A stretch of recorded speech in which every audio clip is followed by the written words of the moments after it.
It is the G-Wolf 13 broadcast. We're back again, and hey, we're just going to call it. We're going to call it the G-Wolf Shotgun because we're going to shotgun a topic to you.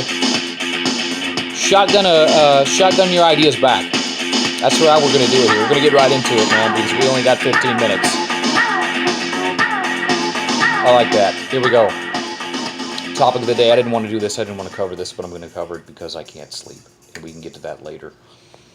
Yeah, I mean. But here we go. Listen, went to lunch today, walked into a place that the individual I was with, they picked the place. They wanted a lively atmosphere. They wanted some good comfort food, so we hit a sports bar. Okay. Walked inside, multiple television screens, a football game everywhere you look. Multitudes of men shouting and whooping and hollering at the screens, at the projections. And then a live screenshot of the stadium full of people. Full. Okay? Let's go here. I think we're aware, if we're followers of sports. I'm not a huge follower of sports, but you people that are sports historians, you know. Sportsmanship. It was different. It was different in the 60s. It was different in the 70s. You know, there's a time where the owners or the coaches, they would tell their players, they would say, look, off the field, you're going to conduct yourself in a certain way. And if you can't, you're out. We're going to pay somebody half the price to play because they want to and they'll do a great job. And you're done. You're done. These days, these guys can do whatever they want, say whatever they want. I think we got a Dallas Cowboy or somebody right now up to bat for a rape charge. And then at the same time, what are they spewing right now? You know, we can't just play a game anymore. We got to be spewing all kinds of garbage, rolling out diarrhea in the mouth. All these people, all these players, right? Running down the country, running down the Constitution, running down people in uniform. And this is something I'm trying to understand. Okay. Heard somebody the other day said, this is a person who wears a uniform. This was a person that someone else told me about, okay? Someone else told me about this person that they know, all right? They said, well, they came to the realization that, you know, we will still go to the games and watch because we've got to support their First Amendment right because that's what we do, you know, like people in the military. Okay. But what if they're utilizing their First Amendment right to, in so many words, say, basically piss on the Constitution and piss on you? And I'm going to use my money, my millions of dollars that I make just by signing a line that I don't earn, okay, to attempt to sabotage the Constitution in this country. Well, now what do we have? Taking an oath to support and defend the Constitution against all enemies, foreign and domestic.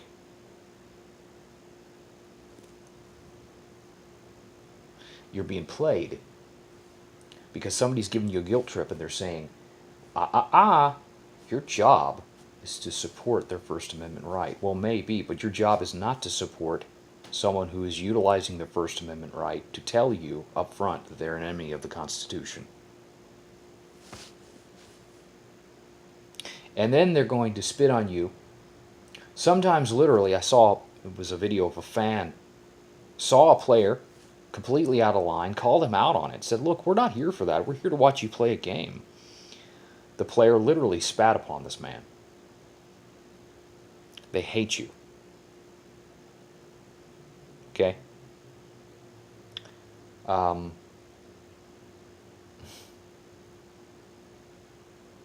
So what now? What then? Okay. Now that we take the surface off, we can get past the guilt trip and now really begin to look at what the reality is. It's not about the First Amendment. It's about what they're utilizing the First Amendment to tell you. And you're still going to the games, paying $150 or whatever it is. Which brings me to the second point. These guys at the sports bar,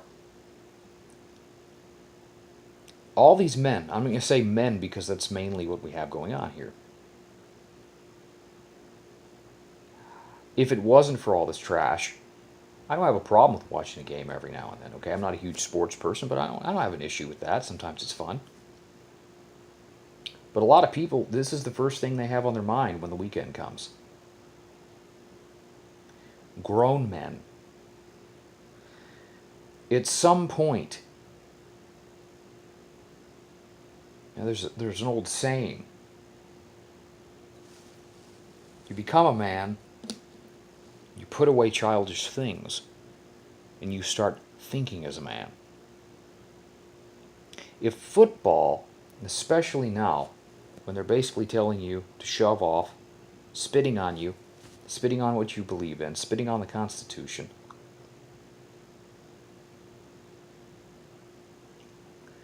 and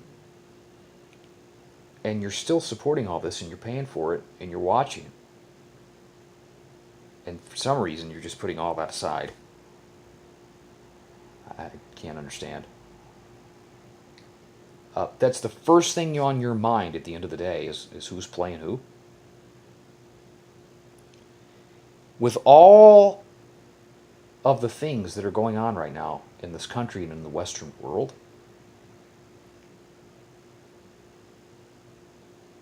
you're completely distracted from the fact that the Western world is in a total decline. We're in a snowball's roll right down a hill towards a huge toilet. And I'm not going to lay out all the topics right now. There's plenty, okay, that constitute a cornucopia of topics that fit inside this basket to make the whole of what is the snowball's roll down into the toilet. The decline of Western civilization. And instead of coming together to unify, because we all know we can't do everything ourselves, instead of coming together to unify, to fix things, and sometimes that also means compromising what we might like to do in favor of some maybe certain order. It's just better for society, okay? And survival of society.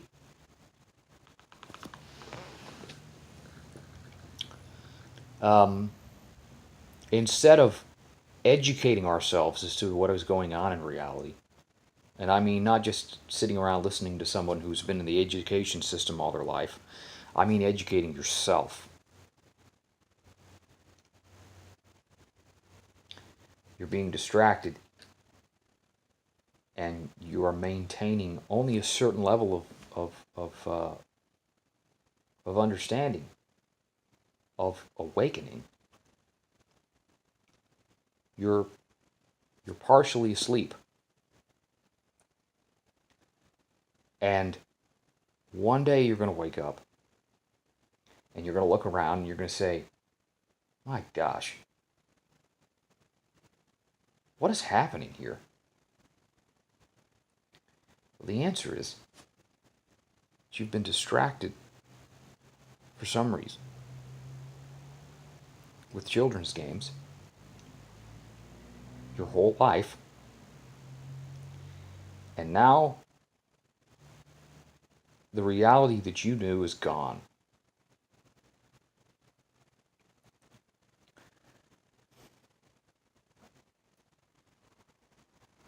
It is time to wake up. Because if we don't, and I fear that we will not, collectively, where the day is coming. It's the frog in the water scenario, in the hot water. You put a frog in some warm water, he feels good. It's like being in a hot tub. You slowly turn it up, he doesn't realize he's boiling. That's where we are.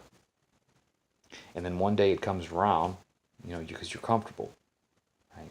Been watching the game so long, and then now, oh wait, it's kind of getting hot in here. Oh wait, now I'm actually taking my eyes off the television screen, and I realize everything has collapsed around me. And I could have attempted to do something about it. like some people do every day. Or I could have realized, just for a minute, stopped and thought about what's underneath the surface topic and what the real topics are, and stop supporting this cesspool.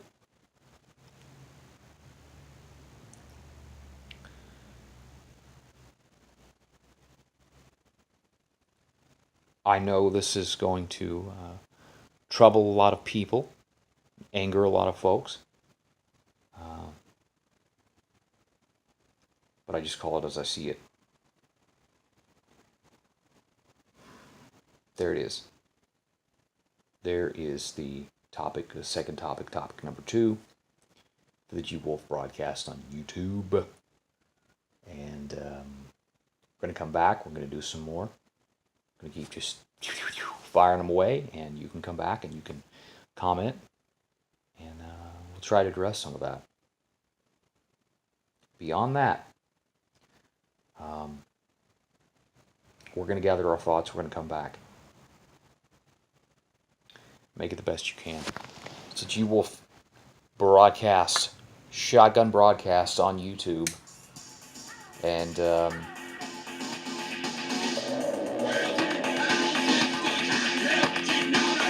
that's it. Good night.